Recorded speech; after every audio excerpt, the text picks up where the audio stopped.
اعوذ باللہ من الشیطان الرجیم بسم اللہ الرحمن الرحیم۔ ہفتہ وار مذاکرہ بر کلام اقبال جو ہر منگل کو باقاعدگی سے دانشگاہ اقبال کراچی میں منعقد ہوتا ہے، اس پروگرام میں آپ سب کو خوش آمدید کہتا ہوں۔ آج کے اس پروگرام میں ہم بال جبریل کے حصہ دوم کی غزل نمبر 24 کا مطالعہ کریں گے، اور یہ اس سلسلے کا 13واں پروگرام ہے۔ پروگرام کے آغاز سے قبل میں درخواست کروں گا جناب ڈاکٹر انوار اقبال صدیقی صاحب کو کہ تلاوت کلام پاک سے قلوب و اذان کو منور فرمائیں۔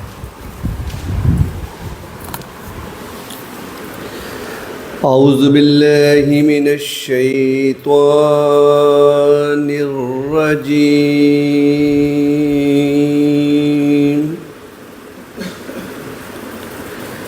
بسم اللہ الرحمن الرحیم،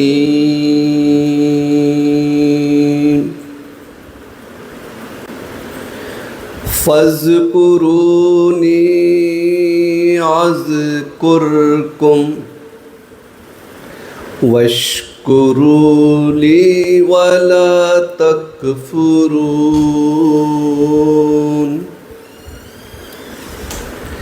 یا ایہا الذین آمنوا استعینوا بالصبر والصلاۃ ان اللہ مع الصابرین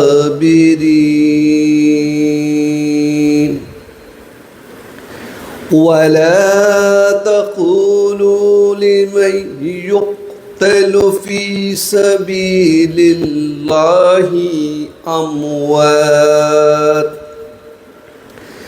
بل احیاء ولكن لا تشعرون۔ صدق اللہ العظیم۔ ترجمہ: تم میرا ذکر کرو، میں تمہارا ذکر کروں گا، اور نماز اور صبر کے ساتھ اللہ کی مدد چاہو، بے شک اللہ صبر کرنے والوں کے ساتھ ہے۔ اور جو لوگ خدا کی راہ میں شہید ہوں انہیں مردہ نہ کہو، وہ زندہ ہیں، تمہیں ان کی زندگی کا شعور نہیں۔ صدق اللہ العظیم۔ ماشاء اللہ۔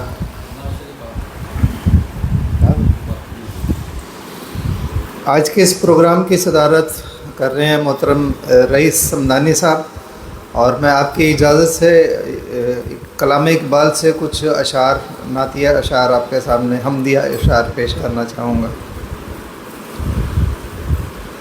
خودی کا سر نہاں لا الہ الا اللہ، لا الہ الا اللہ، لا الہ الا اللہ، لا الہ الا اللہ۔ خودی ہے تیغ فساں، لا الہ الا اللہ، لا الہ الا اللہ، لا الہ الا اللہ، لا الہ الا اللہ۔ یہ دور اپنے براہیم کی تلاش میں ہے، یہ دور اپنے براہیم کی تلاش میں ہے، صنم کدا ہے جہاں لا الہ الا اللہ، لا الہ الا اللہ، لا الہ الا اللہ، لا الہ الا اللہ۔ کیا ہے تو نے متاع غرور کا سودا، کیا ہے تو نے متاع غرور کا سودا، فریب سود و زیاں، لا الہ الا اللہ، لا الہ الا اللہ، لا الہ الا اللہ، لا الہ الا اللہ۔ یہ نغمہ فصل گلو لال کا نہیں پابند، یہ نغمہ فصل گلو لال کا نہیں پابند، بہار ہو کے خزاں، لا الہ الا اللہ، لا الہ الا اللہ، لا الہ الا اللہ، لا الہ۔ خرد ہوئی ہے زمان و مکان کی زناری، خرد ہوئی ہے زمان و مکان کی زناری، زمان ہے نہ مکان، لا الہ الا اللہ، لا الہ الا اللہ، لا الہ الا اللہ۔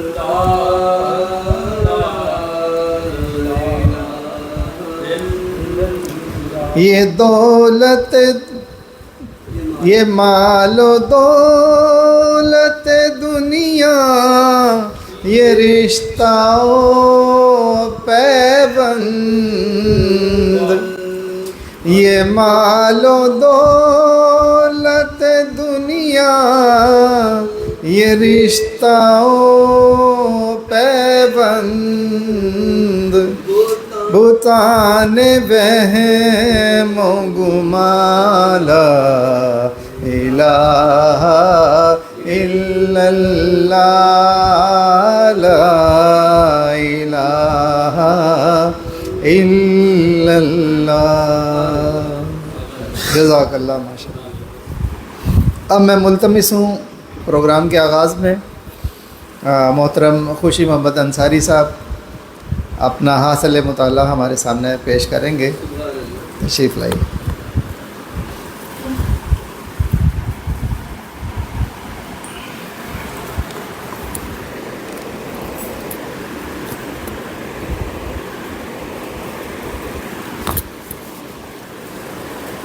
بسم اللہ الرحمن الرحیم۔ السلام علیکم۔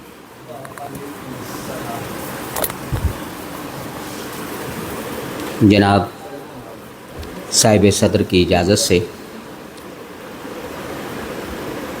آج کی جو اقبال کی غزل کا انتخاب ہوا ہے، میں اس کے ابتدائی 3 اشعار پر بات کروں گا۔ پہلا شعر: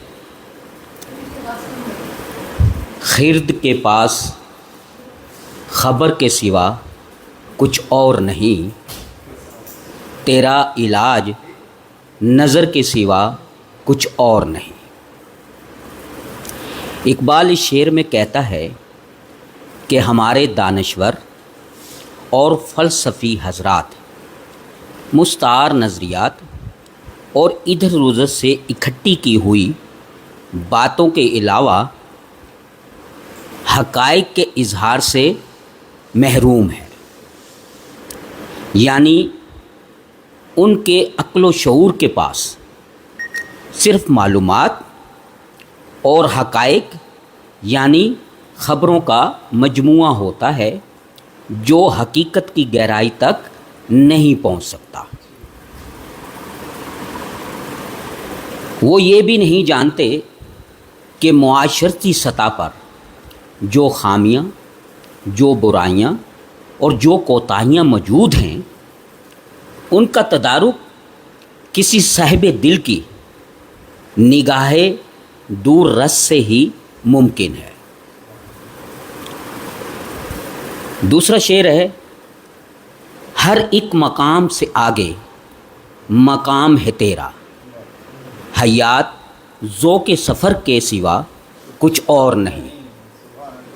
اس شعر میں اقبال انسان کو اشرف المخلوقات کے طور پر کہتا ہے کہ تیرا مرتبہ ہر مقام سے بلند ہے، تاہم اس بھید کو پانا ناگزیر ہے کہ زندگی ایک طرح سے مسلسل جد و جہد اور عمل سے عبارت ہے۔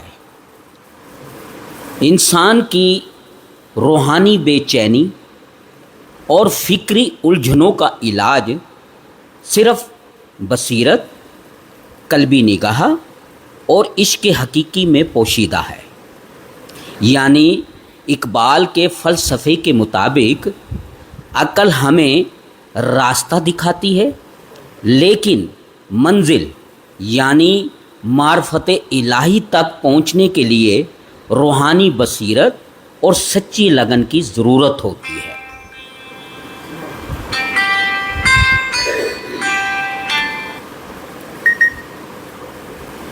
تیسرا شعر ہے اس کا: گراں بہا تو حفظ خودی سے ہے، خودی سے ہے ورنہ گوہر میں آب گوہر کے سوا کچھ اور نہیں۔ اقبال اس شعر میں بتانا چاہتا ہے کہ جس طرح سے موتی کی قدر و قیمت کا اندازہ اس کی آب و تاب سے کیا جا سکتا ہے، بالکل اسی طرح انسان کی قدر و قیمت بھی خودی کے تحفظ سے ہے۔ اب خودی کیا ہے؟ خودی سے مراد احساس ذات،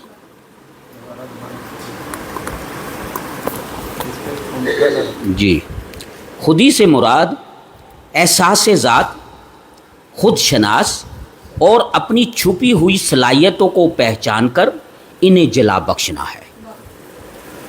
اب یہ باتیں جو میں کہہ رہا ہوں، اس سے بہت سے احباب اس کو تکبر کے زمرے میں بھی لے سکتے ہیں یا تکبر بھی کہہ سکتے ہیں، لیکن اقبال کے فلسفے میں یہ باتیں تکبر نہیں ہیں، کیونکہ اقبال کے نزدیک غیرت ایمانی اور اللہ پر پختہ یقین کے ذریعے اپنی تقدیر خود بدلنے کا نام ہے۔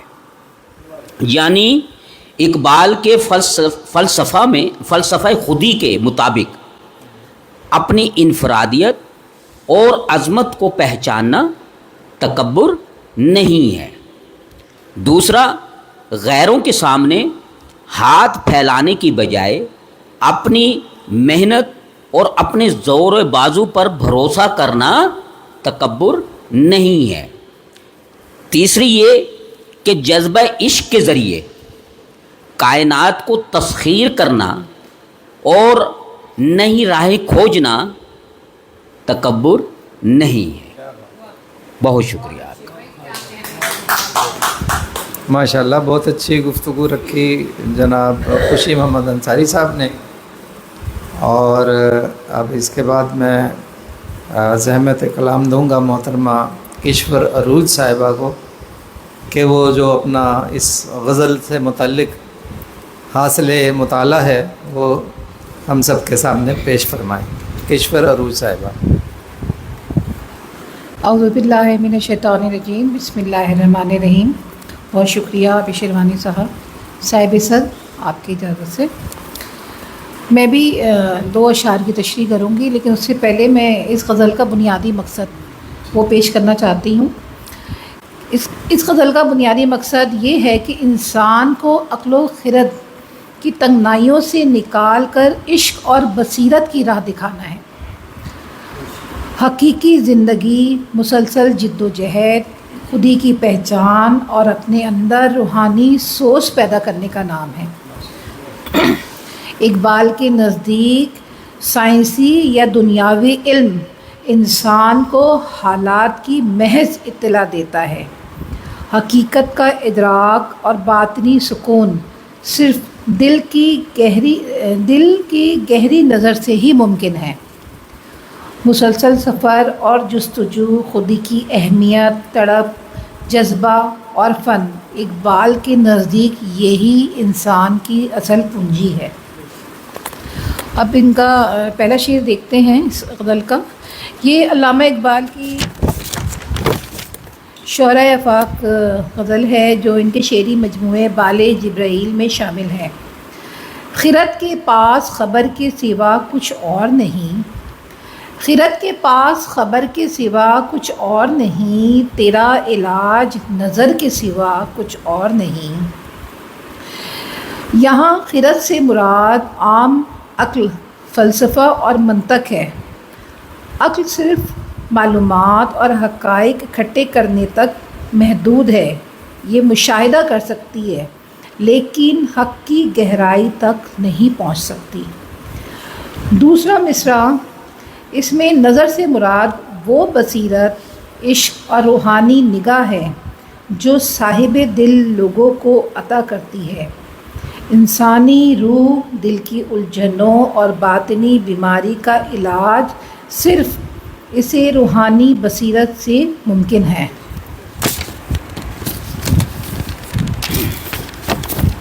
اقبال اس شعر میں واضح کرتے ہیں کہ فلسفہ اور مادی علوم صرف دنیاوی معلومات فراہم کر سکتے ہیں، لیکن انسان کی روحانی اور اخلاقی اصلاح کی صرف عشق اور قلبی بیداری سے ممکن ہے۔ دوسرا شعر دیکھتے ہیں کہ ہر ایک مقام سے آگے مقام ہے تیرا، ہر ایک مقام سے آگے مقام ہے تیرا، حیات ذوق سفر کے سوا کچھ اور نہیں۔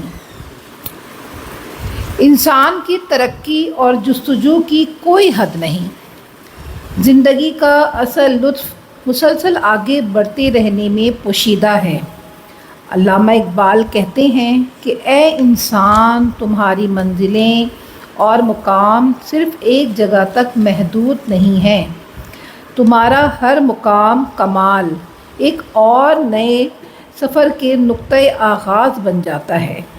تمہاری قابلیت اور ظرف ہر حد سے بالاتر ہے۔ انسان کو کبھی بھی اپنی موجودہ کامیابیوں پر مطمئن ہو کر نہیں بیٹھنا چاہیے، بلکہ مسلسل نئے اہداف کی تلاش میں سرگرم عمل رہنا چاہیے۔ آپ کی سماعتوں کا بہت بہت شکریہ۔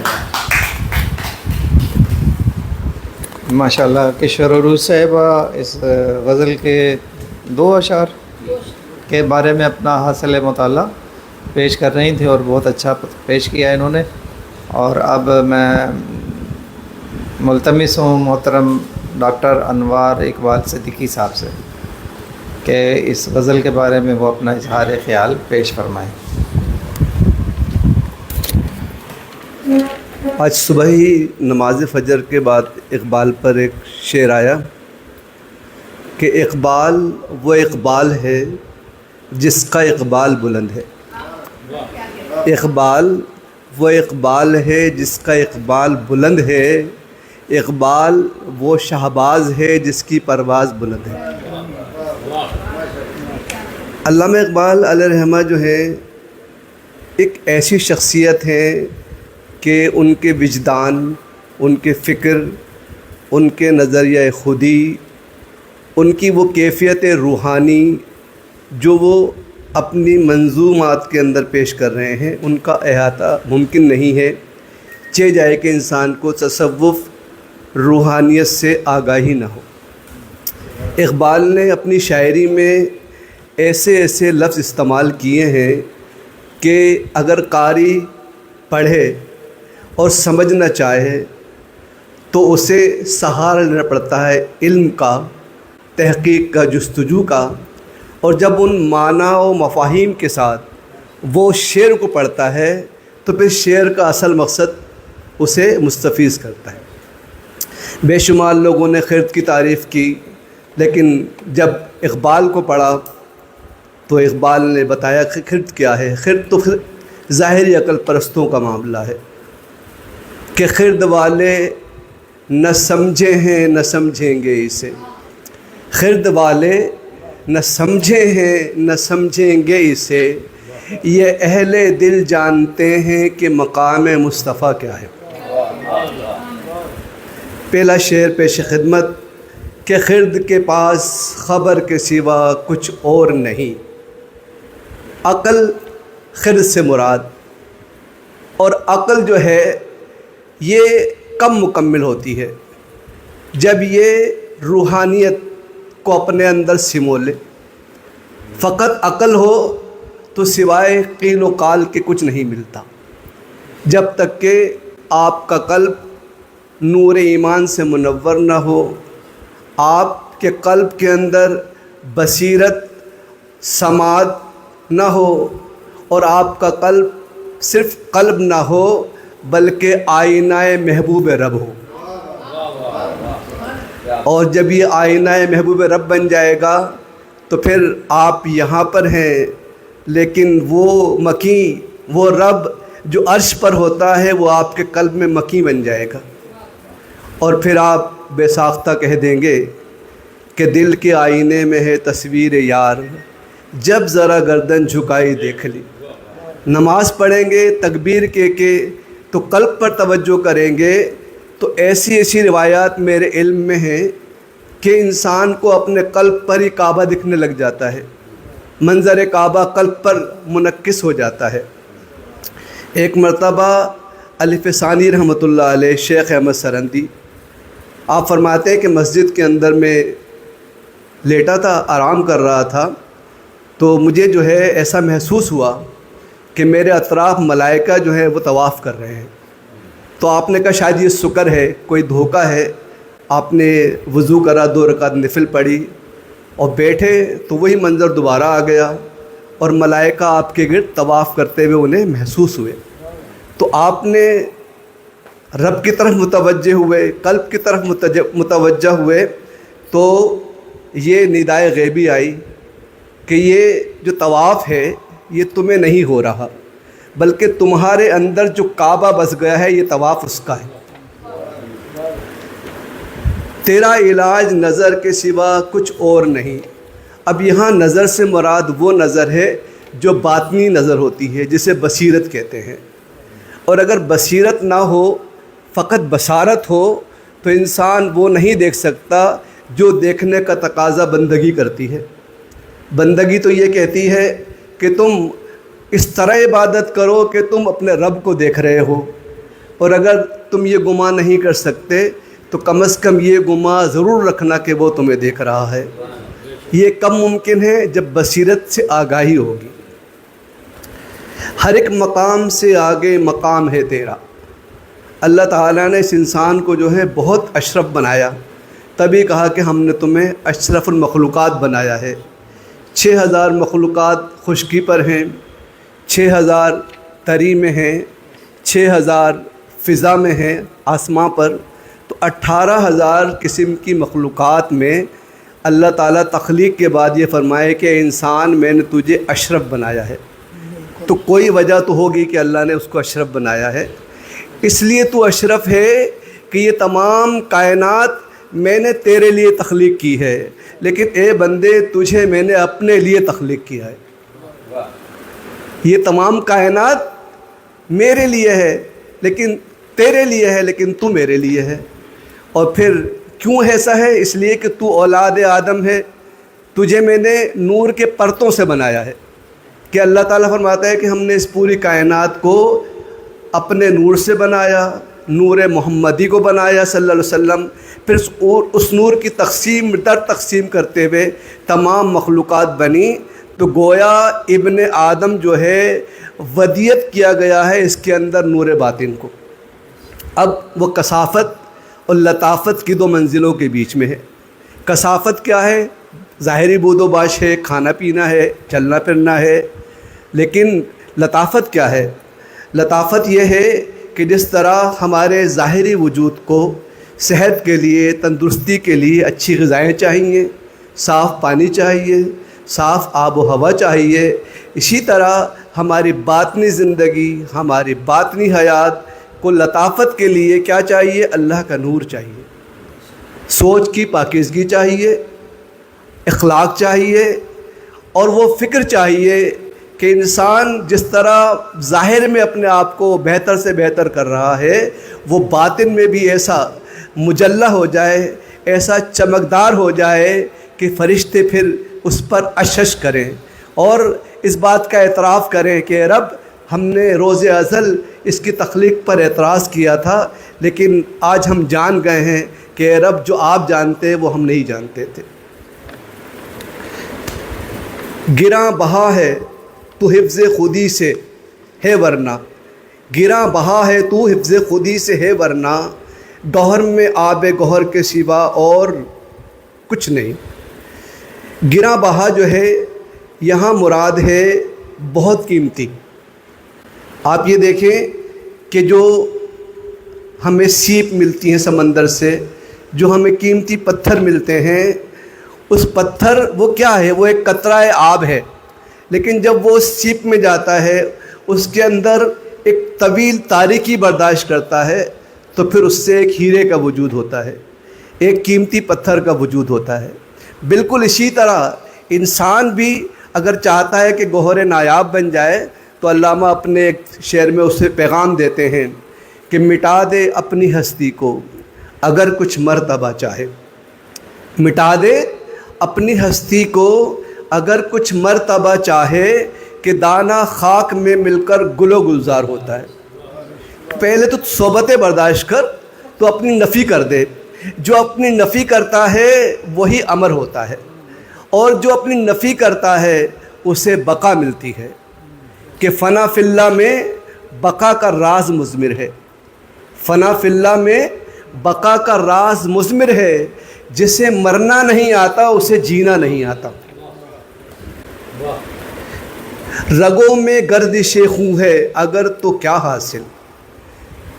یہاں اس مصرعے میں فرما رہے ہیں کہ تیری رگوں میں خوں گردش کر رہا ہے، تو چل پھر رہا ہے، تو دوڑ رہا ہے، کھا رہا ہے، پی رہا ہے، لیکن حیات سوز جگر کے سوا کچھ اور نہیں۔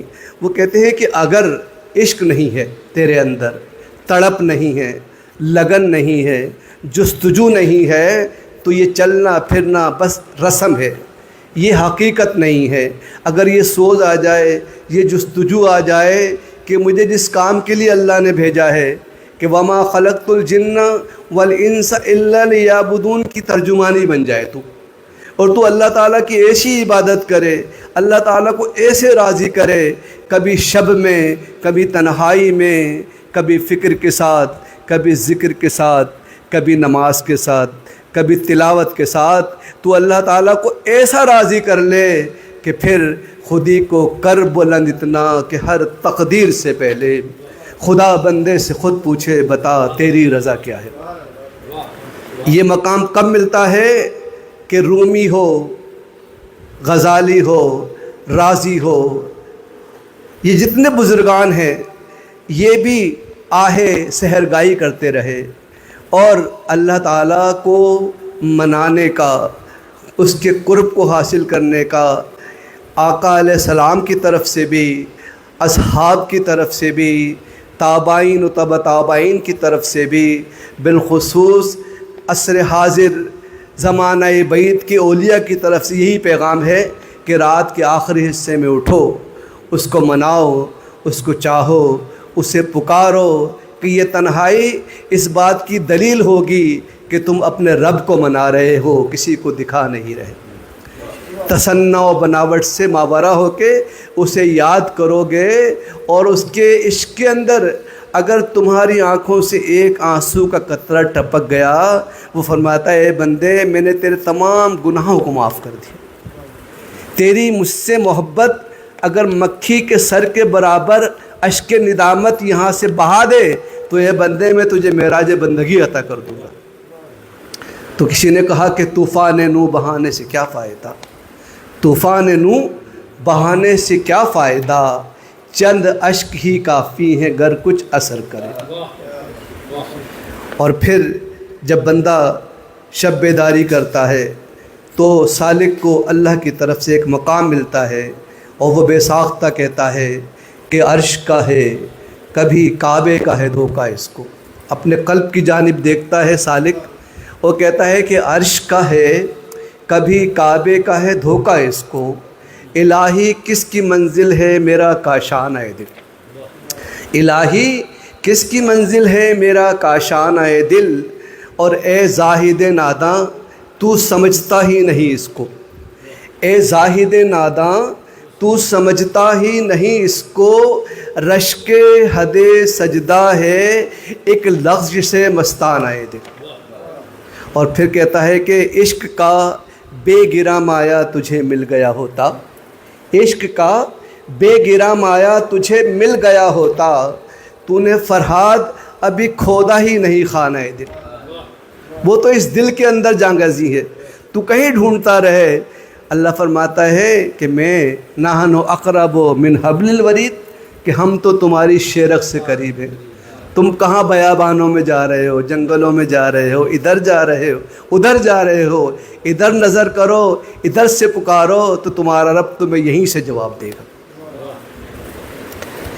اور پھر یہ ہے کہ عروس لالا مناسب نہیں ہے مجھ سے حجاب۔ عروس لالا سے مراد یہ لالا کا وہ خوبصورت پھول ہے جو گلاب سے بھی زیادہ خوبصورت ہوتا ہے، بناوٹ کے لحاظ سے بھی، مہک کے لحاظ سے بھی۔ وہ فرماتے ہیں کہ یہ جو خوشبو ہے تجھے یہ بتا رہی ہے کہ اس خوشبو کی اصل جو ہے وہ خوشبو ہے جو تیرے محبوب کی خوشبو ہے، جو تیرے مالک کی خوشبو ہے، وہ خوشبو جو خالق کائنات کے قرب کی خوشبو ہے، وہ خوشبو جو خالق کائنات کی طرف سے ہونے والے کرم کی خوشبو ہے۔ اور یہ کرم کیسا کرم ہے کہ اگر تو اس کرم کی اہمیت کو سمجھ لے تو بے ساختہ کہے گا کہ تیرے کرم سے یا رب سلامت ہے زندگی، تیرے کرم سے یا رب سلامت ہے زندگی، اور تیرا کرم نہ ہو تو قیامت ہے زندگی۔ پھر ہے کہ جسے کساد سمجھتے ہیں تاجران فرنگ، اب یہاں کساد سے مراد بے قدر ہے۔ وہ کہہ رہے ہیں کہ جناب مادی جو رنگ ہے فرنگ کا، مادی جو خوشنمائی ہے، وہ طالب مولا کے سامنے بالکل ہیچ ہے، اسے اس سے غرض ہی نہیں، اس لیے کہ وہ جانتا ہے یہ کائنات مومن کے لیے دارالامتحان ہے اور کافر کے لیے جنت ہے۔ تو جب بندہ دارالامتحان میں ہوتا ہے تو ہر چیز پھونک پھونک کر استعمال کرتا ہے کہ میں جواب لکھ رہا ہوں کوئی غلطی نہ ہو جائے، کیونکہ یہ دارالامتحان ہے۔ اور حدیث قدسی بھی ہے کہ الدنیا مزرعۃ الآخرہ، کہ بھئی یہ دنیا تو آخرت کی کھیتی ہے، جب یہ آخرت کی کھیتی ہے تو اس کا پھل یہاں نہیں وہاں ملے گا۔ جو اچھی چیزیں بوؤ گے وہ تمہارے نامہ اعمال کی زمین میں دفن ہو رہی ہیں، اور جب تمہارا نامہ اعمال کھلے گا تو کوئی گلاب ہوگا، کہیں چمیلی ہوگی، کہیں سورج مکھی ہوگی، بے شمار گل بکاولی ہوگی۔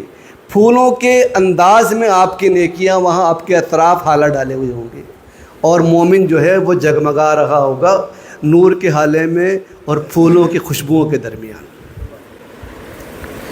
پھر بڑا کریم ہے اقبال بے نوا لیکن، بڑا کریم ہے اقبال بے نوا لیکن، عطائے شعلہ شرر کے سوا کچھ اور نہیں۔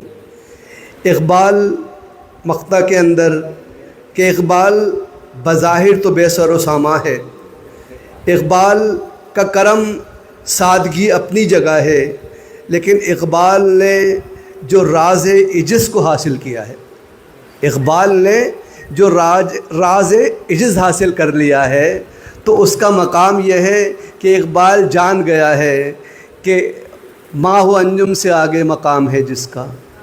اقبال نے کہا کہ بھئی ماہ و انجم سے آگے مقام ہے جس کا، وہ مشت خاک ابھی آوار گان راہ میں ہے، اور وہی مقام ہے تیرا جسے تو کرے پیدا، یہ سنگ و خشت نہیں جو تیری نگاہ میں ہے۔ اور وہ کہتے ہیں آخر میں کہ نہ ماہ و انجم میں نہ کوہ سار میں ہے۔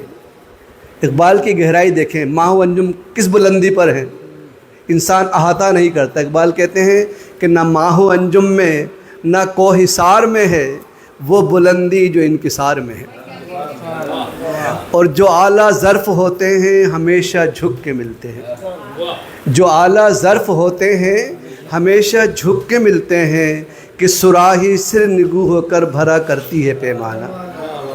تو جس نے عجز کا راز پا لیا بلندی اس کا مقدر بن گئی۔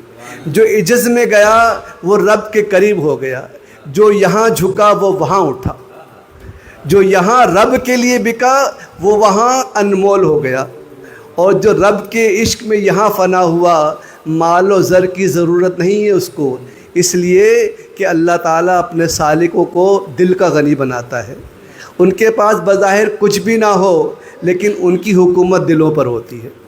شاہ اور بادشاہ کا فرق یہ ہے کہ شاہ وہ ہوتا ہے جو دلوں پہ حکومت کرتا ہے، اور بادشاہ وہ ہوتا ہے جو جسموں پر حکومت کرتا ہے۔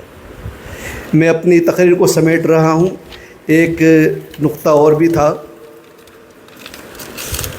آخر میں، کہ جو پوری نظم ہے، اقبال کے جتنے بھی کلام ہیں وہ ہمیں خودی کا درس دیتے ہیں، وہ ہمیں جو ہے وہ اپنے آپ سے روشناس ہونے کی بیداری کا درس دیتے ہیں، کہ تم کن معاملات میں پڑے ہوئے ہو، تم کیل و کال میں لگے ہوئے ہو، تم فرقہ پرستی میں لگے ہوئے ہو، تم آئے تھے لوگوں کو صاحب ایمان کرنے اور تم تو لوگوں کو کافر بنانے میں لگے ہوئے ہو، تم آئے تھے رب کی جستجو کے لیے، یہاں رہتے ہوئے دوبارہ رب سے ملنے کے لیے، تم تو اپنے اس تعلق کو بھی توڑ بیٹھے جو روز ازل تمہیں ملا تھا، اور تم تو پھر ایسے غافل ہوئے کہ تمہیں پتہ ہی نہیں کہ مقصد زندگی کیا ہے۔ مقصد زندگی کیا ہے؟ اتباع رسول خدا ہے۔ آقا کی سیرت کو بھول گئے، ان کے اسوہ حسنہ کو بھول گئے، تو جب تم یہ ساری چیزیں بھول گئے تو پھر اپنے اصل کو فراموش کر گئے۔ پھر کہتے ہیں اپنے باطن میں فرشتوں کا جہاں پیدا کر، اپنے باطن میں فرشتوں کا جہاں پیدا کر، نئے صبح نئی شام پیدا کر، خودی کو پھر زندہ کر، لا الہ کا فغاں پیدا کر۔ اور اقبال اپنے تمام معاملات میں جو پیغام بھی دیتے ہیں وہ انسان کی بقا کا پیغام ہوتا ہے، انسان کی کامیابی کا پروگرام ہوتا ہے پیغام۔ اور یقین جانیں اقبال نے جس طرح قرآن کو سمجھا ہے، میں سمجھتا ہوں عصر حاضر میں بڑے سے بڑا مترجم بھی نہیں سمجھ سکتا۔ اور اس کا جو برملا اظہار اقبال، اگر آپ شوق اور ذوق رکھتے ہیں تو اقبال کا ہر مصرع دیکھیں، ان کی دعائے اقبال دیکھ لیجئے، ان کا کلام خودی دیکھ لیجئے، حمد باری تعالیٰ دیکھ لیں، نعت رسول پاک دیکھ لیں، کسی بھی صوفی کی شان میں ان کا منقبت کا کلام دیکھ لیں، تو کہیں نہ کہیں حدیث، قرآن اور اقوال اولیاء کی ترجمانی کرتے ہیں۔ دعا کا پہلا شعر کہ لب پہ آتی ہے دعا بن کے تمنا میری، زندگی شمع کی صورت ہو خدایا میری۔ یعنی کتنا بڑا پیغام دیا کہ ہر جو طالب علم ہے اس کی یہ دعا ہونی چاہیے کہ میں اس کائنات کے اندر ایسی روشنی بن جاؤں کہ کائنات کو منور کر دوں۔ وما علینا الا البلاغ المبین۔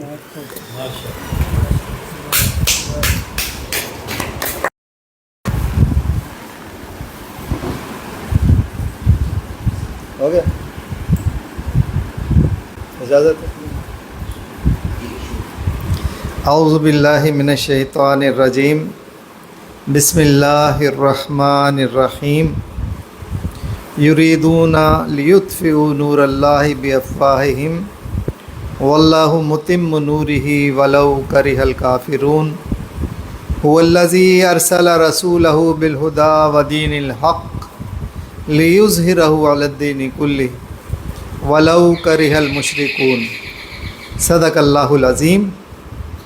رب اشرح لی صدری ویسر لی امری واحلل عقدۃ من لسانی یفقہوا قولی واجعل لی وزیرا من اہلی رب زدنی علما آمین یا رب العالمین۔ خرد کے پاس خبر کے سوا کچھ اور نہیں، تیرا علاج نظر کے سوا کچھ اور نہیں۔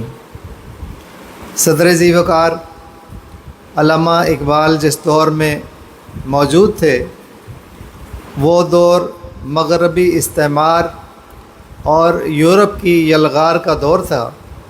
پورے کا پورا یورپ عالم اسلام کے اوپر اپنے مکمل لاؤ لشکر کے ساتھ حملہ آور بھی ہو چکا تھا، اور انہوں نے یہاں کی جو مسلمان حکومتیں تھیں ان پہ قبضہ بھی کر لیا تھا، اور اپنے ساتھ وہ سائنس، ٹیکنالوجی اور جدید علوم اور نئے نئے فلسفے لے کر آئے تھے، اور اس کی تبلیغ اور تشہیر کا سلسلہ بھی جاری و ساری تھا۔ اور انہوں نے اپنی نئی تہذیب کی اس قدر یہاں پہ تشہیر کی، اس قدر پروپیگنڈا کیا کہ مسلمانوں کی اکثریت بھی اس کا شکار ہونے لگی، اور مسلمانوں نے بھی سائنٹزم کو اپنا لیا، اور انہوں نے بھی مادی سوچ کو اختیار کر لیا، اور ہر چیز کو انہوں نے سائنس کی کسوٹی پر پرکھنا شروع کر دیا۔ اور اس کے نتیجے میں کیا ہوا کہ مسلمان اپنی اصل سے دور ہونے لگے، وہ روحانیت کو بھولنے لگے، وہ ایمانیات کو بھولنے لگے، وہ آخرت کو بھولنے لگے، وہ وحی کی تعلیمات کو بھولنے لگے، اور ایمان بالرسالت بھی ان کے دلوں میں کمزور پڑنے لگا۔ یہاں پہ اقبال اپنی قوم کو، اپنی امت کو مخاطب ہو کر کہتے ہیں کہ جس عقل، جس ذہن اور جس دماغ کے پیچھے تم چل رہے ہو، اس کے دامن میں صرف اور صرف اخبار، خبریں اور معلومات کا مجموعہ ہے۔ اس کے اندر جو چیزیں ہیں وہ ساری کی ساری کھوکھلی ہیں، اس کے اندر ایمان باللہ کی لذت نہیں ہے، اس کے اندر ایمان بالرسالت کی چاشنی نہیں ہے، اس کے اندر آخرت میں جزا و سزا کا تصور اور جنت کی نعمتیں حاصل کرنے کا تصور نہیں ہے۔ لہٰذا یہ جو خرد ہے اس کے چکر میں پڑو گے تو ہو سکتا ہے تمہیں دنیا مل جائے، لیکن تم اپنے ایمان کی پونجی برباد کر لو گے، تم اپنے عشق رسول سے ہاتھ کھو بیٹھو گے، اور تم آخرت کی کامیابی سے دور چلے جاؤ گے۔ تو وہ کہتے ہیں کہ اے اہل نظر، ذوق نظر خوب ہے لیکن جو شے کی حقیقت کو نہ سمجھے وہ نظر کیا۔ تو یہ جو خرد ہے یہ آپ کو اشیاء کے بارے میں معلومات کر دیتی ہے، لیکن اسباب کی معلومات فراہم کر دیتی ہے، لیکن مسبب الاسباب کی طرف یہ آپ کو نہیں لے کر جاتی۔ یہ آپ کے سامنے چیزوں کے اندر جو تاثیر ہے وہ تو لا کے رکھ دے گی کہ ٹھنڈے کی یہ تاثیر ہے، گرم کی یہ تاثیر ہے، فلاں کیمیکل کی یہ تاثیر ہے، فلاں دوائی کی یہ تاثیر ہے، لیکن اس تاثیر کے پیچھے مؤثر حقیقی جو ہے وہ تمہاری نگاہوں سے اوجھل کر دے گی۔ اے اہل نظر ذوق نظر خوب ہے، لیکن جو شے کی حقیقت کو نہ دیکھے وہ نظر کیا، مقصود ہنر سوز حیات ابدی ہے۔ یہ مقصود ہنر آگے بھی آئے گا اسی غزل کے اندر۔ تو وہ کہہ رہے ہیں کہ مقصود ہنر یعنی کہ انسان کی تمام تر صلاحیتوں کا حاصل اور نچوڑ کیا ہے؟ سوز حیات ابدی، ہمیشہ کی زندگی کا سوز و گداز، وہ ہے انسان کا مقصود ہنر۔ یہ ایک نفس یا دو نفس مثل شرر کیا، یہ جو ہم سانس لے رہے ہیں اور سانس آتی ہے اور جاتی ہے، اور یہ 60-70 سال کی زندگی ہے، اس زندگی کی تو کوئی حقیقت ہی نہیں ہے۔ حقیقت جو ہے وہ حیات ابدی کی ہے، اور جو خرد ہے وہ حیات ابدی کی طرف نہیں لے کر جاتی، وہ اسی دنیا تک ہمیں محدود کر دیتی ہے۔ اور کہتے ہیں کہ بے معجزہ دنیا میں ابھرتی نہیں قومیں، بے معجزہ تمہیں ایمان کی بنیاد کے اوپر معجزے دکھانے پڑیں گے، کوئی ید بیضہ لے کر آنا پڑے گا، کوئی عصائے موسیٰ لانا پڑے گا، تو ایسے معجزے جو ہیں وہ تمہیں دکھانے پڑیں گے۔ بے معجزہ دنیا میں ابھرتی نہیں قومیں، جو ضرب کلیمی نہیں رکھتا وہ ہنر کیا۔ لہٰذا ضرب کلیمی حاصل کرنے کے لیے تمہیں اپنے دل کے اوپر، اپنے قلب کے اوپر محنت کرنا ہوگی۔ کہتے ہیں کہ ہر ایک مقام سے آگے مقام ہے تیرا، ہر ایک مقام سے آگے مقام ہے تیرا، حیات ذوق سفر کے سوا کچھ اور نہیں۔ اب یہاں پہ انہوں نے سفر کی بات کی ہے۔ اب دیکھیں کہ ہم اپنی زندگی میں سفر تو کرتے ہیں، بچہ پیدا ہوتا ہے، تھوڑا سا بڑا ہوتا ہے، اس کو الف با تا پڑھانا شروع کرتے ہیں، پھر اسکول میں جاتا ہے، پرائمری کرتا ہے، اس کے بعد وہ میٹرک کرتا ہے، انٹر کرتا ہے، گریجویشن کرتا ہے، ماسٹرز کرتا ہے، لوگ پی ایچ ڈی تک کر لیتے ہیں، پھر کیا کرتا ہے؟ پھر جاب کرے گا، پھر کیا کرے گا؟ شادی کرے گا، بس ختم۔ اس کے بعد کوئی سفر ہی نہیں ہے اس کی زندگی میں، کوئی ایسا مقصد ہی نہیں ہے اس کی زندگی میں جس کے لیے وہ اپنی زندگی پوری وقف کرے۔ بس اس کا کام یہی رہ گیا کہ شادی کی، پڑھا لکھا، شادی کی، بچے پیدا کیے اور مر گیا۔ نہیں، علامہ اقبال کہتے ہیں کہ یہ کوئی زندگی نہیں ہے۔ آپ کو اپنی زندگی کے ہر لمحے کے اندر کچھ نہ کچھ افکار پیدا کرنے ہیں، کچھ نہ کچھ کام کرنے ہیں، اپنے معاشرے کو کچھ پروڈکٹیو ہو کر دکھانا ہے، کچھ نہ کچھ ان پٹ اپنے معاشرے کے اندر آپ نے ڈالنی ہے۔ اور وہ یہی سفر ہے۔ جو دنیاوی سفر تھا وہ تو تم طے کر لیتے ہو، لیکن جو اصل سفر ہے جس کے لیے تمہیں یہاں بھیجا گیا ہے، اعلیٰ کلمت اللہ کے لیے بھیجا گیا ہے، اللہ تعالیٰ کے نور کا اتمام کرنے کے لیے بھیجا گیا ہے، نبی کریم صلی اللہ علیہ وآلہ وسلم کے دین کی سربلندی کے لیے انصار بنا کر بھیجا گیا ہے، وہ سفر کہاں ہے تمہاری زندگی میں؟ تو وہ کہتے ہیں کہ سمجھتا ہے تو راز ہے زندگی، سمجھتا ہے تو راز ہے زندگی، فقط ذوق پرواز ہے زندگی۔ بہت اس نے دیکھے ہیں پست و بلند، سفر اس کو منزل سے بڑھ کر پسند، سفر زندگی کے لیے برگ و ساز، سفر ہے حقیقت حضر ہے مجاز، الجھ کر سلجھنے میں لذت اسے، تڑپنے پھڑکنے میں راحت اسے، ہوا جب اسے سامنا موت کا، کٹھن تھا بڑا تھامنا موت کا۔ مسلمان تو وہ ہے کہ جب اس کی موت کا وقت آتا ہے تو موت کو مشکل درپیش آتی ہے کہ اس کی جان نکالوں تو میں کیسے نکالوں، موت خود مشکل کے اندر پڑ جاتی ہے۔ اور اس مسلمان کا کیا حال ہوتا ہے جب اس کی موت کا وقت قریب آتا ہے؟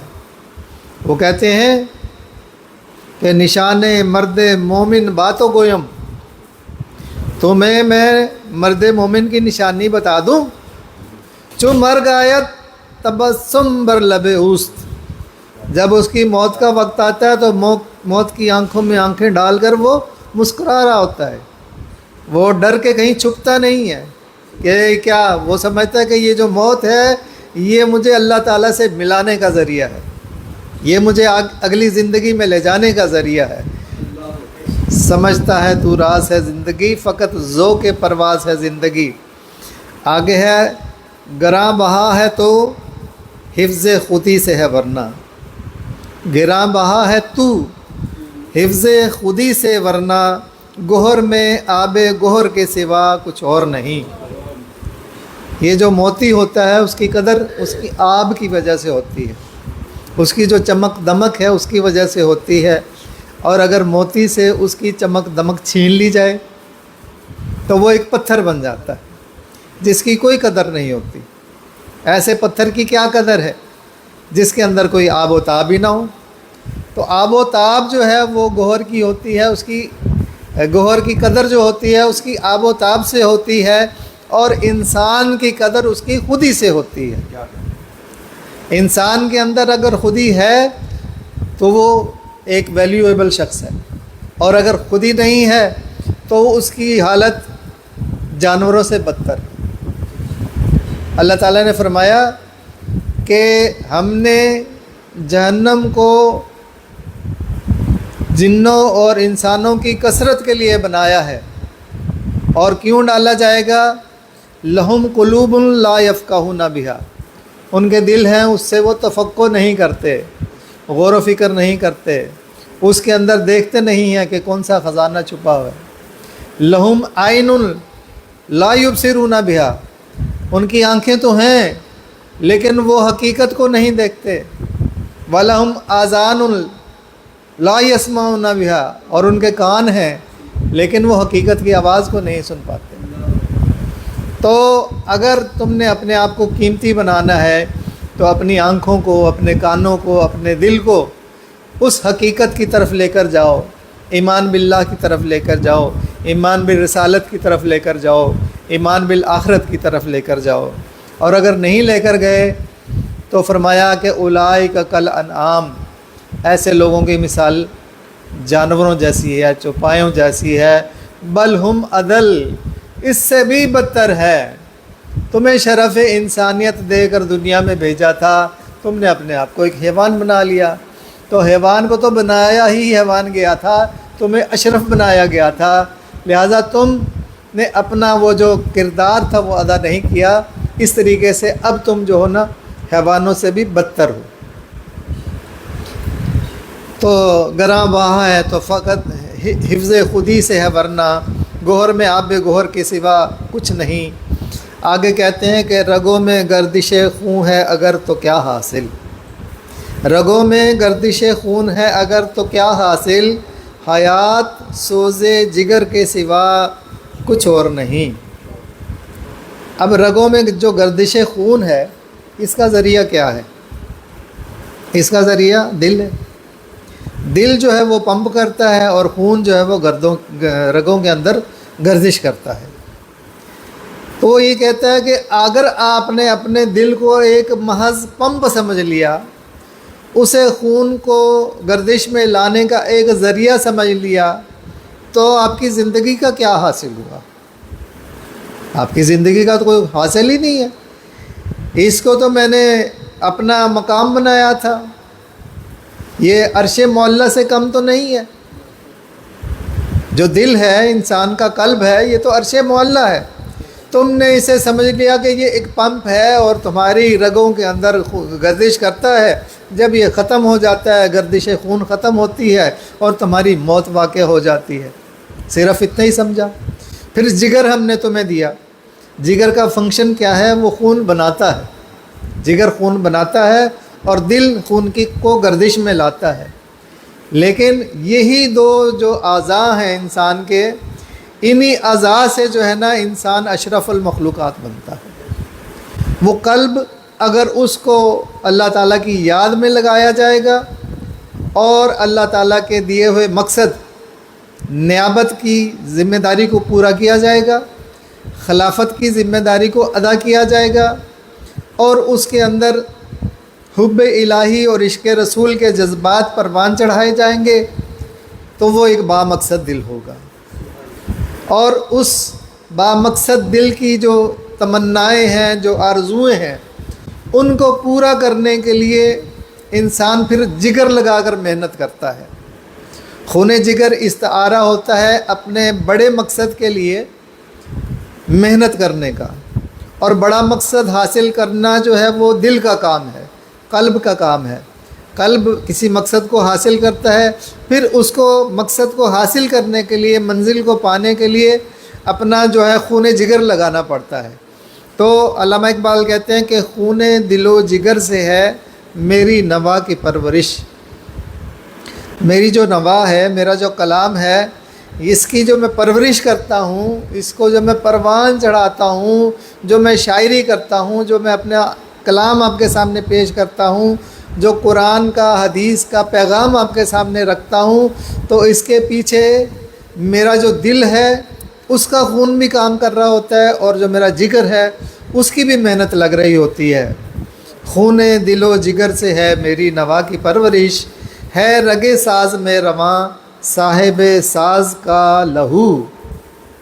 یہ جو انسان کا جسم ہے یہ ایک ساز ہے، اس ساز سے یہ سارے کام کرتا ہے، اور اسی ساز سے جو ہے نا وہ جو اس کے الفاظ ہوتے ہیں وہ کبھی شاعری کی صورت میں، کبھی نثر کی صورت میں، کبھی تقریر کی صورت میں، کبھی گفتگو کی صورت میں سامنے آتے ہیں۔ لیکن ان الفاظ کو بنانے کے لیے اور ان کو ترتیب دے کر ایک خاص انداز میں پیش کرنے کے لیے خون دل و جگر سے ہے میری نوا کی پرورش، ہے رگ ساز میں رواں صاحب ساز کا لہو۔ عروس لالا مناسب نہیں ہے مجھ سے حجاب۔ عروس لالا، یہ عروس لالا کیا ہے؟ لالا تو ایک پھول ہے، ہم جانتے ہیں صحرا کا پھول ہوتا ہے، پہاڑوں میں بھی یہ خود رو پھول ہے، خود ہی آتا ہے، موسم کی سختیوں کو برداشت کرتا ہے، گرمی سردی کو برداشت کرتا ہے، خوش رنگ ہوتا ہے، اور اس کے اندر جو ہے نا وہ سرخ، وہ ایک اندر کا حصہ سرخ ہوتا ہے جسے قلب مومن سے تشبیہ دی جاتی ہے، اور اس کے اندر ایک سیاہ داغ ہوتا ہے، اس کو کہا جاتا ہے کہ یہ عشق الہی کا داغ ہے۔ تو لالا جو ہے یہ مرد مومن کی علامت علامہ اقبال کی شاعری میں آپ کو ملے گی۔ عروس لالا سے مراد لالا کی دلہن، عروس دلہن کو کہتے ہیں۔ اب یہاں پہ میں تو یہ سمجھتا ہوں کہ عروس لالا سے مراد مسلمانوں کی خواتین جو ہیں وہ چونکہ زیادہ دلچسپی نہیں لیتی شعر و شاعری کے اندر، اور اقبال کے کلام کو سننے کے لیے بھی ایک خاص قسم کا جو ہے مزاج چاہیے، تو اس شعر کے اندر علامہ اقبال نے خواتین کو ایڈریس کیا ہے، اور انہیں کہا ہے کہ عروس لالا مناسب نہیں ہے مجھ سے حجاب، مجھ سے پردہ نہ کرو، مجھ سے پردہ کرنا نامناسب ہے، مناسب نہیں ہے۔ میری حیثیت کیا ہے کہ میں نسیم سحر کے سوا کچھ اور نہیں، میں تو نسیم سحر بن کے آتا ہوں، صبح کی ہوا بن کے آتا ہوں، باد صبا بن کے آتا ہوں، اور جو پھول کھلے ہوئے ہوتے ہیں ان کو میں تر و تازہ کر دیتا ہوں، اور جو ابھی کھلنے والے غنچے ہوتے ہیں، جو کلیاں ہوتی ہیں، ان کو میں اپنی ہوا سے، اپنی بات سے، اپنی تاثیر سے ان کو کھلنے پر مجبور کر دیتا ہوں۔ لہٰذا تم بھی میرا کلام پڑھا کرو۔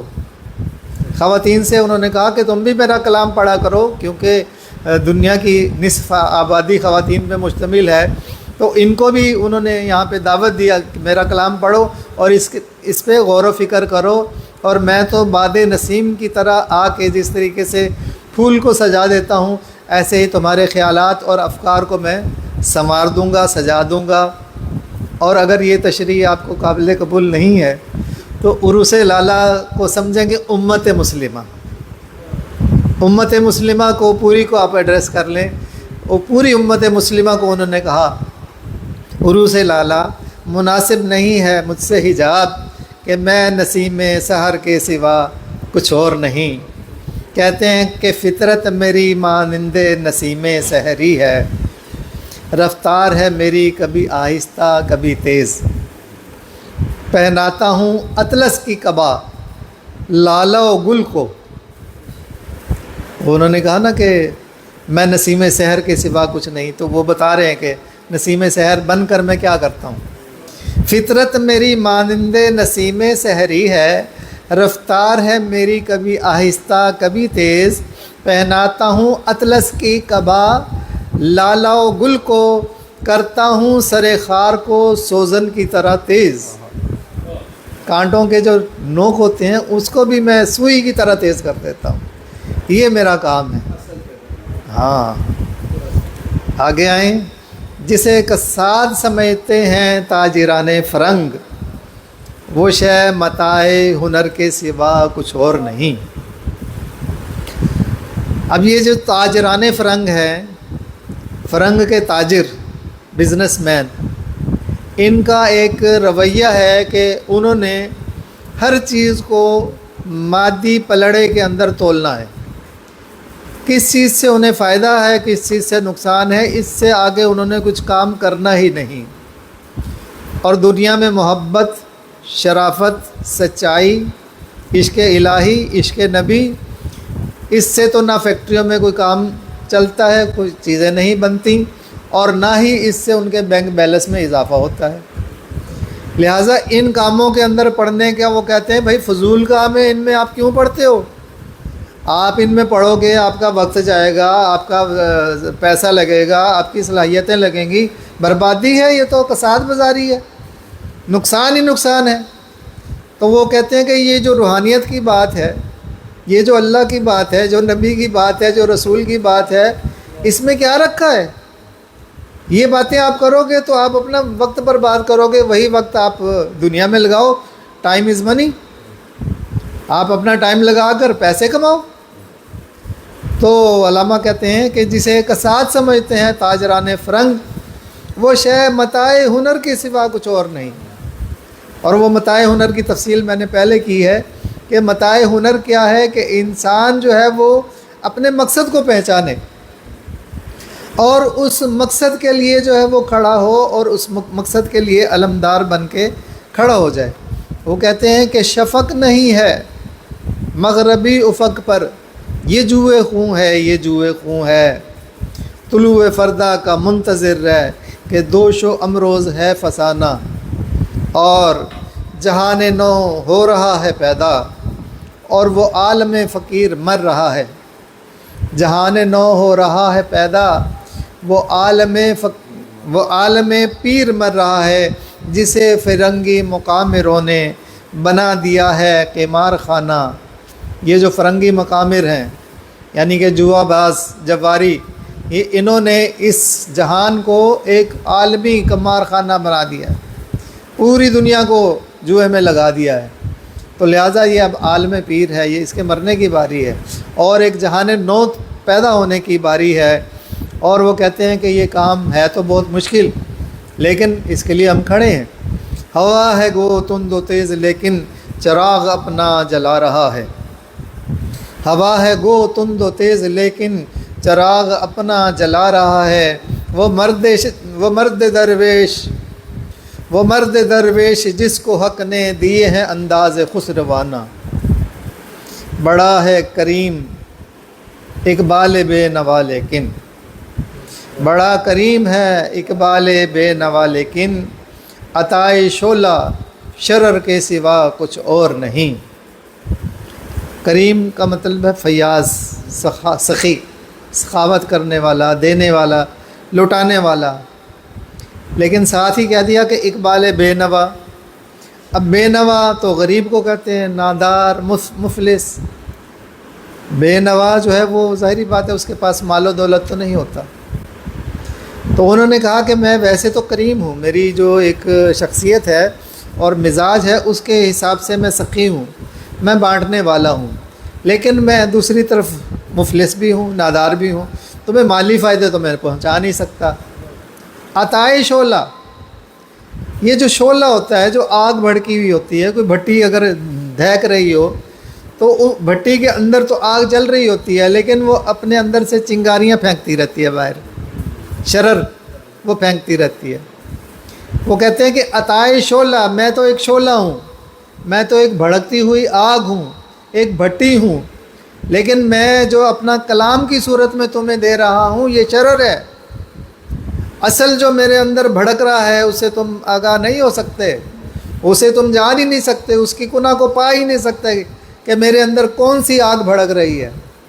عطائے شرر شعلہ کے سوا کچھ نہیں۔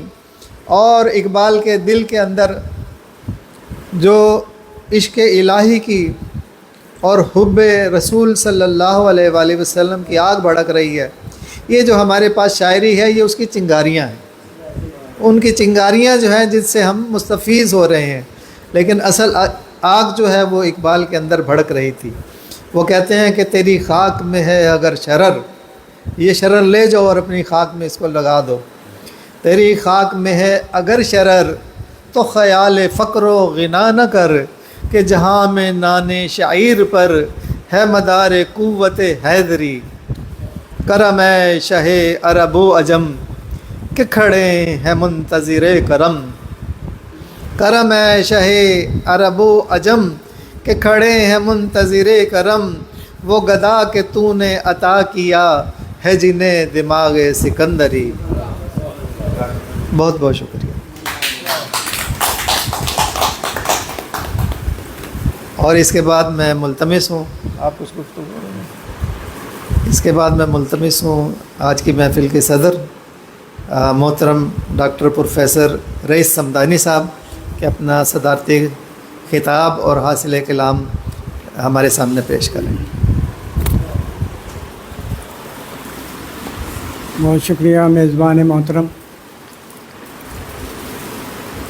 آج کی نشست اور محفل تھوڑی سی مختلف رہی، اور آپ نے جو ابتدا میں اقبال کا کلام ہم سب نے پڑھا وہ آج کا حاصل ہے، اور میں یہ کہنا چاہوں گا کہ اب جو بھی نشست ہو اس سلسلے کو جاری رکھا جائے۔ مشکل سے 2 منٹ کی بات ہوتی ہے لیکن اس سے جسم گرما جاتا ہے، جوش۔ جی آج کی نشست میں تھوڑی سی مختلف مخصوص لوگ آئے اور یہ سلسلہ جاری رہے گا آنے جانے کا۔ ہمیں اس سے کوئی بدل نہیں ہونا چاہیے، چاہے 2 لوگ ہوں، لیکن انشاءاللہ نشست کو جاری رہنا چاہیے۔ اس کی وجہ یہ ہے کہ جتنی بھی شہر کراچی میں ادب کے حوالے سے نشستیں ہو رہی ہیں، یہ ان سب سے مختلف ہے۔ یہاں جیسے ہم آف دی ریکارڈ بات کر رہے تھے کہ یہاں لفاظی نہیں ہو سکتی۔ یہاں تو اگر آپ نے بولنا ہے تو تیاری کر کے آنا ہوگا، اور اگر آپ یہ سمجھیں کہ یہاں آ کر جو ہے وہ آپ لفاظی کر دیں گے تو وہ چلے گی نہیں۔ تو آج خورشید انصاری صاحب نے 2 اشعار ہی صحیح، لیکن یہ سلسلہ کیونکہ ان کی حاضری یہاں مستقل ہو رہی ہے، اور میں سمجھتا ہوں اسی حاضری نے انہیں 2 اسٹیپ آج چلایا ہے، تو امید ہے یہ سلسلہ جو ہے وہ جاری رہے گا۔ اور جناب کشور عروج صاحبہ کی دلچسپی بتا رہی ہے کہ وہ حالانکہ ان کی دلچسپیاں ذرا مختلف ہیں، وہ دیگر تقریبات میں زیادہ نظر آتی ہیں، لیکن اقبال سے ان کی چاہت کا اندازہ ہوتا ہے۔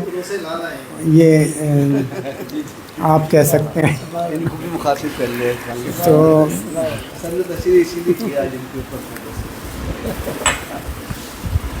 آج انہوں نے 2 اشعار کی تشریح کی، انشاءاللہ یہ سلسلہ بڑھتا رہے گا۔ اور اس کے بعد صاحب ڈاکٹر انور اقبال صدیقی صاحب کی تو کیا بات ہے، یہ بہت اچھے مقرر ہیں اور بہت اچھا بولتے ہیں۔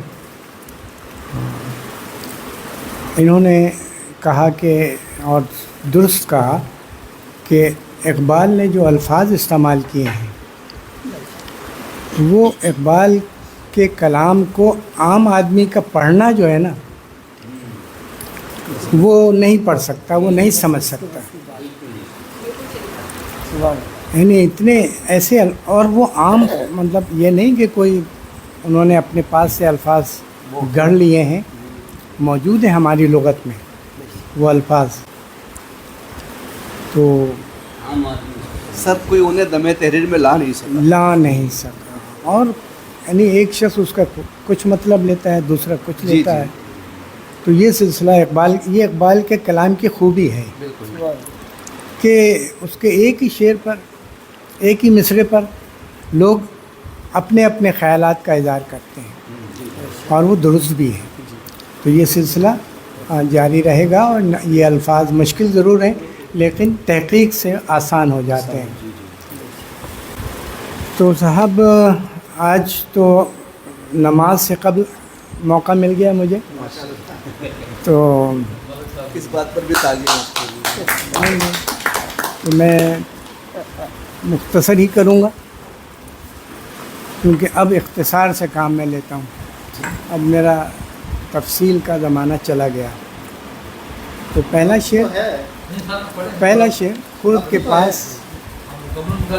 خرد کے پاس خبر کے سوا کچھ اور نہیں، تیرا علاج نظر کے سوا کچھ اور نہیں۔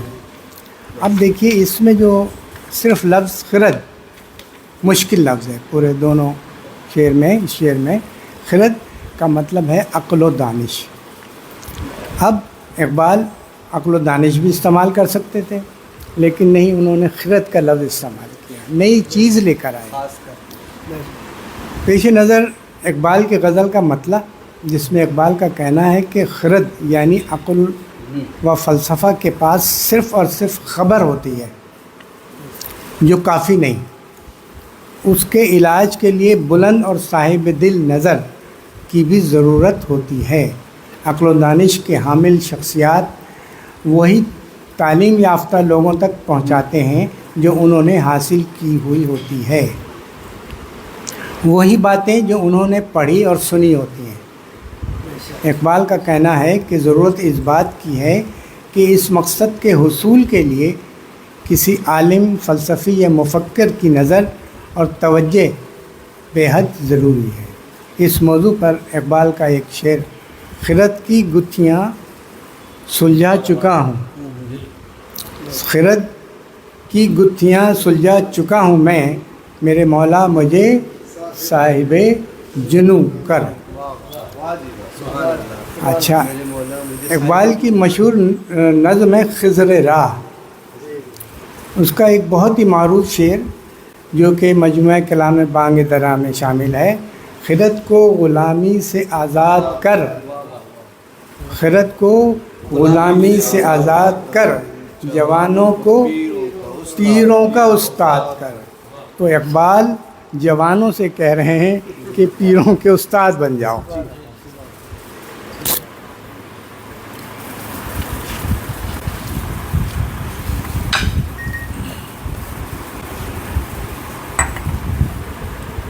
دوسرا شعر ہے اس غزل کا، ہر ایک مقام سے آگے مقام ہے تیرا، حیات ذوق سفر کے سوا کچھ اور نہیں۔ یہاں اس شعر میں جو لفظ مشکل لگتا ہے وہ ہے ذوق سفر، اس سے مراد ہے اقبال کی سفر کی لگن۔ اقبال اس شعر میں کہتے ہیں کہ تیرا مقام ہر مقام سے آگے ہے، جبکہ زندگی کا حسن جد و جہد، آگے سے آگے بڑھنے کی لگن، اور سفر صرف کاش اور صرف گویا زندگی جہد مسلسل کا نام ہے۔ جو کوئی زندگی کے نامکمل چھوڑ دے گا، زندگی کے سفر کو نامکمل چھوڑ دے گا، کسی بھی جگہ رک جائے گا، وہ زندگی کی روح کو کھو دیتا ہے، یعنی کسی ایک منزل پر پہنچ کر اسے اپنے لیے کافی نہیں سمجھنا چاہیے، بلکہ ایک کے بعد ایک منزل کی جانب رواں دواں رہنا چاہیے۔ اس موضوع کو اقبال نے ایک اور شعر میں کچھ اس طرح بیان کیا کہ ستاروں سے آگے جہاں اور بھی ہیں، ابھی عشق کے امتحاں اور بھی ہیں۔ تیسرا شعر اس غزل کا یہ ہے کہ گراں بہا ہے تو حفظ خودی سے ہے، ورنہ گوہر میں آب گوہر کے سوا کچھ اور نہیں۔ یہاں جو الفاظ ہمیں ملتے ہیں جو مشکل ہوتے ہیں، گراں بہا یعنی گراں قدر، بہت اہم۔ حفظ خودی، خودی کی حفاظت۔ آب و تاب، چمک دمک، گوہر کا مطلب موتی۔ اقبال اس شعر میں کہتے ہیں کہ تو اپنی خودی کی حفاظت کرنے کی صورت میں اہمیت رکھتا ہے، اور تو اگر اقدار اہمیت کا حامل کہلائے گا۔ اقبال کے مطابق تیری اہمیت صرف اور صرف تیری خودی کی حفاظت کے مرہون منت ہے۔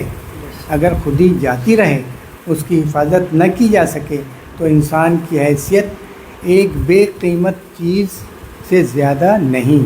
اس کی وجہ اقبال یہ بتاتے ہیں کہ موتی میں اس کی خوبصورتی، چمک و دمک اور آب و تاب کے سوا کچھ بھی نہیں۔ اس موضوع پر بھی ایک شعر، اپنے من میں ڈوب کر پا جا سراغ زندگی، تو اگر میرا نہیں بنتا نہ بن، اپنا تو بن۔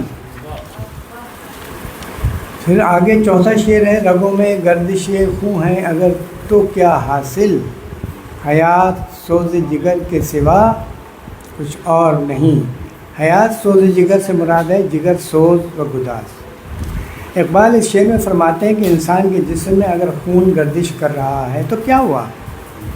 زندگی محض اس عمل کا نام نہیں ہے۔ اقبال انسان کو مخاطب کر کے کہتے ہیں کہ تو اگر ایسی زندگی کو زندگی قرار دیتا ہے تو اے انسان تیری یہ سوچ، تیرا یہ عمل بے مقصد اور بے معنی ہے۔ زندگی جگر سوز و گداز ہے۔ اقبال کے نزدیک بمعنی زندگی، حقیقی زندگی وہ ہے جس کا کوئی مقصد ہو۔ بے مقصد زندگی کسی کام کی نہیں۔ اور یہ بات اقبال نے ایک دوسرے شعر میں کہی، عمل سے زندگی بنتی ہے، جنت بھی جہنم بھی، یہ خاکی اپنی فطرت میں، نہ نوری ہے نہ ناری ہے۔ جیسا پانچواں شعر ہے عروس لالا، جس پر شیروانی صاحب نے بہت زور دیا، مناسب نہیں ہے مجھ سے حجاب کہ میں نسیم سحر کے سوا کچھ اور نہیں۔ عروس لالا سے مراد یہاں لالا کے خوشنما پھول ہیں، یعنی یہ شیروانی صاحب نے ان دونوں الگ الگ کر دیا، لیکن میرا ذاتی رائے یہ ہے کہ یہ عروس لالا ایک ہی لفظ ہے، ٹھیک ہے۔ لالا کے خوشنما پھول، حجاب یعنی پردہ، نسیم سحر صبح کی بینی بینی خوشبو۔ اقبال لالا کے خوشنما پھول کو مخاطب کر کے کہتے ہیں کہ اے لالا کے پھول، تو مجھ سے پردہ نہ کر، اس لیے کہ میں صبح کی خوشکن اور بینی بینی خوشبو کی طرح ہوں۔ یہ ہوا تر و تازگی اور شادابی دیتی ہے، کیونکہ تیرا یہ حسن اور شادابی میری منحوت منت ہے، اس وجہ سے تیرا مجھ سے پردہ مناسب نہیں اور بے مقصد ہے۔ چھٹا شعر ہے، جسے کساد سمجھتے ہیں تاجران فرنگ، وہ شے متاع ہنر کے سوا کچھ اور نہیں۔ کساد بتایا گیا کہ بے وقت، کھوٹا سکہ جس کو کہتے ہیں، کھوٹا۔ متاع ہنر، ہنر کی دولت۔ تاجران فرنگ یہ کہیں مغربی یا یورپی تاجر۔ اس شعر میں اقبال مغرب کے سرمایہ داروں اور تاجروں کو مخاطب کرتے ہوئے کہتے ہیں کہ یورپ کے تاجر جسے بے وقت اور کھوٹا تصور کرتے ہیں، در حقیقت انہیں صحیح اور غلط، سچ اور جھوٹ کی پہچان اور شناخت نہیں ہے۔ یہی وجہ ہے کہ انہوں نے سچ کو اور ہنر کی دولت کو پس پشت ڈال رکھا ہے۔ وہ نمائشی یا عارضی چیزوں کو تخلیق کرنے میں مصروف ہیں۔ اس موضوع پر ایک اور شعر جو میں نے ڈھونڈا، ہر ایک مقام سے آگے مقام ہے تیرا، ہر ایک مقام سے آگے مقام ہے تیرا، حیات ذوق صبر کے سوا کچھ نہیں۔ اور یہ آخری شعر بڑا کریم ہے، اقبال بے نوا لیکن عطائے شعلہ شرر کے سوا کچھ اور نہیں۔ یہاں جو لفظ مشکل لگتا ہے وہ ہے عطائے شعلہ، شعلہ کی جانب، شرر چنگاری اور حرارت۔ اس شعر میں اقبال اپنے آپ سے مخاطب ہیں، کہتے ہیں کہ اے اقبال، تو بڑا کریم، بے نوا اور غریب ہے، لیکن تجھے سخی ہونے کا شرف بھی حاصل ہے۔ اس کی حیثیت شعلے کی طرح ہے جو صرف چنگاری ہی دے سکتا ہے۔ اقبال کا کہنا ہے کہ اس کے پاس عشق حقیقی کی حرارت موجود ہے۔ اگر کوئی تجھ سے فیض حاصل کرنے آئے گا، اقبال اس نعمت کو دوسروں کو دینے میں بخل سے کام نہیں لے گا۔ یہ شعر خودی کی حفاظت اور اس کی طاقت پر زور دیتا ہے۔ ایک اور شعر دیکھیے، ستاروں سے آگے جہاں اور بھی ہیں، ابھی عشق کے امتحان اور بھی ہیں۔ ایک اور شعر دیکھیے، عمل سے زندگی بنتی ہے، جنت بھی جہنم بھی، یہ خاکی اپنی فرت میں نہ نوری ہے نہ ناری ہے نہ مدعو سبحان اللہ سبحان اللہ سبحان اللہ سبحان اللہ۔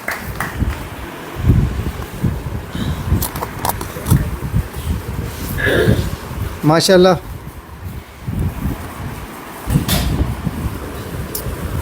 جزاک اللہ صدر محترم ڈاکٹر پروفیسر رئیس سمدانی صاحب نے بہت پرمغز اور صحیح مطالعہ پیش کیا، حاصل کلام پیش کیا، اور اس کے ساتھ ہی میں آپ سب لوگوں کا شکریہ ادا کرتا ہوں، کشور صاحبہ کا شکریہ کہ وہ آئیں، اور احمد جاوید صاحب آج پہلی بار آئے نا، پہلی بار تشریف لائے، آپ کا شکریہ۔ وسیم بھائی ماشاءاللہ تیسری بار آئے ہیں، اور خورشید انصاری صاحب نے آج کلام بھی پیش کیا، حاصل مطالعہ 3 اشعار پہ انہوں نے جو ہے نا وہ اپنا پیش کیا، اور ہاں بہت اچھا، ان کا انداز بھی اچھا ہے، اور یہ خود لکھتے ہیں، صحافی ہیں۔ اس کے علاوہ سلطانی صاحب نے ایک مرتبہ اپنا حاصل مطالعہ پیش کیا تھا، اس کے بعد پھر ہمت کریں دوبارہ، اور ماشاءاللہ ریگولر آتے ہیں اور بالکل جوائن کرتے ہیں، اور ان کی خدمات ہیں ماشاءاللہ۔ افتخار خانزادہ صاحب تشریف لائے، آپ کا بھی بہت شکریہ۔ ڈاکٹر انوار اقبال صدیقی صاحب آتے ہیں ہمیشہ، اور بڑا پرتاثیر خطاب کرتے ہیں، تو آپ کا بھی شکریہ، اور خاص طور پہ محترم سمدانی صاحب جو ہماری سرپرستی کرتے ہیں اور تشریف لاتے ہیں اور ہمیں اپنے قیمتی خیالات سے فیضیاب کرتے ہیں، تو آپ کی آمد کا بھی بہت شکریہ۔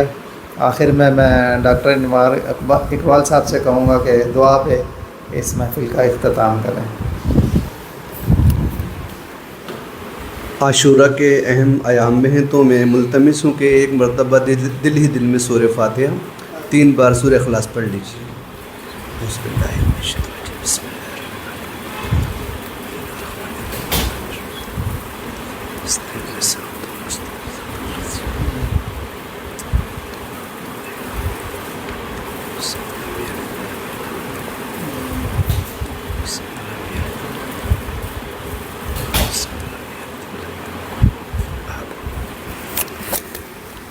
اعوذ باللہ من الشیطان الرجیم، بسم اللہ الرحمن الرحیم، صلی اللہ علی النبی الامی وآلہ صلی اللہ علیہ وآلہ وسلم۔ اللہم یا رافع الدرجات، یا مجیب الدعوات، یا حل المشکلات، یا رب بالمصطفیٰ بلغ مقاصدنا واغفر لنا ما مدى یا واسع الکرم، مولا صلی وسلم دائما ابدا علی حبیبک خیر الخلق کلہم اللہم رب اغفر ورحم وانت خیر الراحمین اللہم رب ارحمہما کما ربیانی صغیرا لا الہ الا انت سبحانک انی کنت من الظالمین اللہم رب زدنی علما۔